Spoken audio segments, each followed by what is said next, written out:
Voilà, allez, on regarde pour les prochains rendez-vous.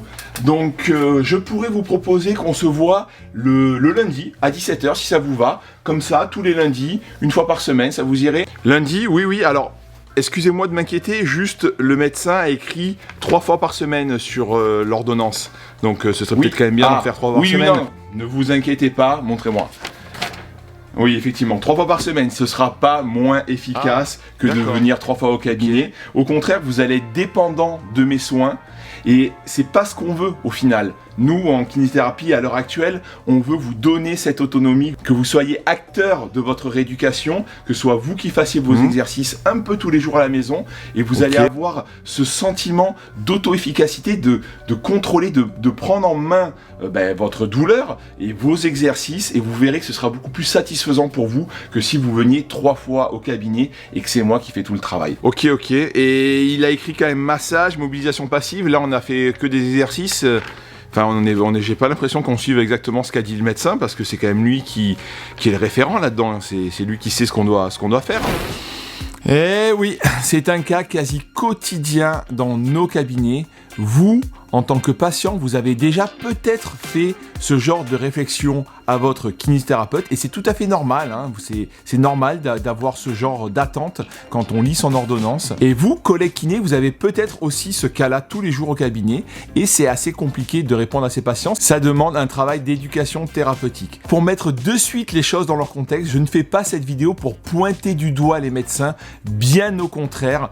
Je fais cette vidéo pour ouvrir le dialogue et qu'on puisse avancer ensemble dans l'intérêt de nos patients. Je sais que c'est pas facile pour les médecins de faire des ordonnances de kinésithérapie, ils n'ont pas été bien formés pour ça, ils ne connaissent pas forcément bien ce qu'on fait, notre travail, toutes nos dernières techniques qui sont maintenant validées scientifiquement. Bref, ils sont un peu dans le flou, ils sont souvent débordés. Donc c'est un aspect qu'ils ne prennent pas vraiment le temps d'approfondir et peut-être que cette vidéo leur permettra de mieux comprendre ce que nous on attend en tant que kinésithérapeute. Alors avant de vous dérouler les 3 choses que l'on ne veut plus voir sur une prescription médicale, nous les kinésithérapeutes, sortez vos plaids, mettez vos coussins, mettez-vous en une position d'endormissement parce que on va parler de législation de la loi. On va parler de la loi et faire même un petit historique et pour ça, j'ai bossé le sujet. J'ai tout noté sur mon petit carnet. Vous voyez, il y a 3-4 pages et j'ai aussi fait appel à une collègue kiné qui est spécialisée là-dedans. Main de kiné, je vous mets son compte Instagram juste là. Elle est spécialiste dans tout ce qui est législation. Elle a d'ailleurs un rôle au Conseil de l'Ordre. Allez voir son compte, elle m'a beaucoup aidé pour monter cette vidéo et pour ne pas dire de bêtises. Alors que dit la loi réellement sur les prescriptions de kinésithérapie et sur les devoirs des médecins à ce niveau-là? Ce qu'il faut savoir, c'est que ça a commencé par l'arrêté du 6 janvier 1962 et là, entre 1962 et 2000, il y avait cet arrêté qui disait que les kinés ne pouvaient exercer uniquement sous prescription médicale, donc sous l'autorité du médecin, une prescription qualitative et quantitative, c'est-à-dire le nombre de séances et le protocole que doit suivre le kinésithérapeute. On mettait tant de séances et le kiné doit faire telle technique pour cette pathologie et ce patient-là. Ça, c'était jusqu'aux années 2000. Ensuite, il y a eu l'arrêté du 22 février 2000 qui modifie l'arrêté de 1962. Et qu'est-ce qu'il dit? Article 1er, à l'article 4 de l'arrêté du 6 janvier 1962, susvisés les mots, ouvrez les guillemets, qualitative et quantitative sont supprimés. Coup de tonnerre, on supprime ces 2 mots qui sont essentiels et donc le médecin n'a plus besoin de mettre le nombre de séances et le protocole.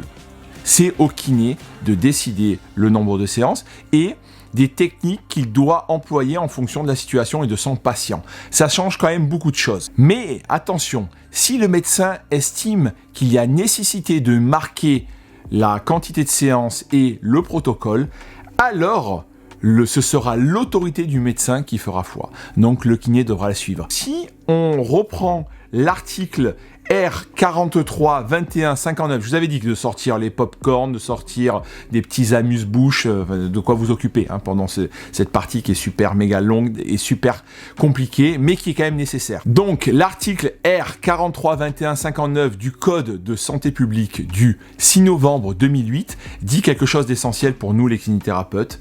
Dans les limites fixées par la loi, le masseur kinésithérapeute est libre de ses actes qui sont ceux qu'il estime les plus appropriés en la circonstance.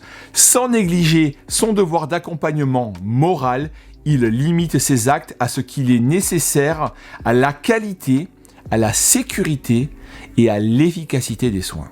Là, on est sur quelque chose d'essentiel, ce qui veut dire que le kiné est complètement libre d'utiliser ces techniques qui lui semblent les plus pertinentes en regard des dernières données scientifiques. Voilà. Donc on pourra résumer, si le médecin ne donne pas d'indication, là le kiné est vraiment libre d'utiliser les techniques. Si le médecin donne des indications, il est aussi, mais ça ouvre le dialogue, il vaut mieux appeler le médecin et discuter des différentes options possibles thérapeutiques pour le patient et d'en discuter ensemble. C'est tout simplement un dialogue qui s'ouvre entre le kinésithérapeute et le médecin. La fréquence des séances. Pourquoi ? Quand on dit à un patient qu'il faut qu'il fasse 3 séances par semaine, 4 séances par semaine, ça crée forcément une dépendance aux soins. Et nous, ce qu'on veut à l'heure actuelle dans la kinésithérapie moderne, avec les dernières données scientifiques, c'est au contraire donner de l'autonomie au patient, qu'il soit le plus acteur de sa santé. On fait des prescriptions d'exercices thérapeutiques, de travail actif, pour qu'il puisse les refaire à la maison et travailler tous les jours. On sait que c'est comme ça que les patients progressent le mieux. On sait que ça permet aussi de faire moins de séances, que le patient soit moins dépendant. Du coup, au niveau des enjeux économiques de santé publique, c'est intéressant. Bref, c'est gagnant pour tout le monde. Pourquoi mettre un rythme de séance sur une ordonnance et proposer ces attentes-là au patient qui ne va pas comprendre, qui va dire « mais pourquoi vous ne me voyez pas 3 fois par semaine ? Ça va être moins efficace. » Non, ce n'est pas moins efficace. Deuxième point, les protocoles ou les techniques que doivent appliquer le kiné. Comme on l'a vu dans l'article, je m'en souviens plus, désolé, R432159 du Code de santé publique de novembre 2008, le masseur kiné est libre de ses actes et ceux qu'il estime les plus appropriés et qui sont nécessaires à la qualité, à la sécurité et à l'efficacité des soins.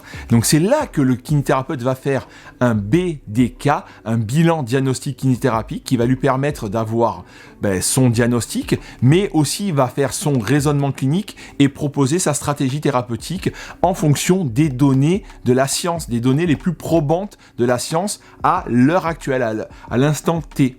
Et ça, effectivement, le médecin, il est occupé à faire de la médecine, il n'est pas occupé à savoir comment évolue la kinésithérapie et quelles sont les dernières données de la littérature là-dessus. Donc, il faut dire ce qui est, quand on invite à faire du massage et des exercices passifs, on crée aussi ses attentes vis-à-vis du patient. Il veut son massage alors que probablement le massage n'est pas la technique la plus appropriée ou est une technique parmi notre boîte à outils qu'on utilisera peut-être, mais c'est pas pour autant qu'il faut faire 15 séances de massage.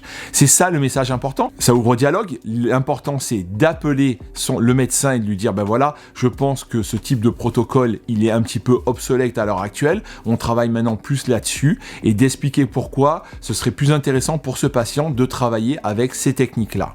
Et c'est aussi notre rôle de kinésithérapeute de travailler sur l'éducation du patient en lui expliquant pourquoi ces techniques-là sont plus recommandées, comme quoi nous sommes les experts de notre spécialité, du mouvement, nous soignons par le mouvement, kinésithérapie, et donc c'est pour ça que le protocole proposé par le médecin n'est peut-être pas celui le plus intéressant pour lui.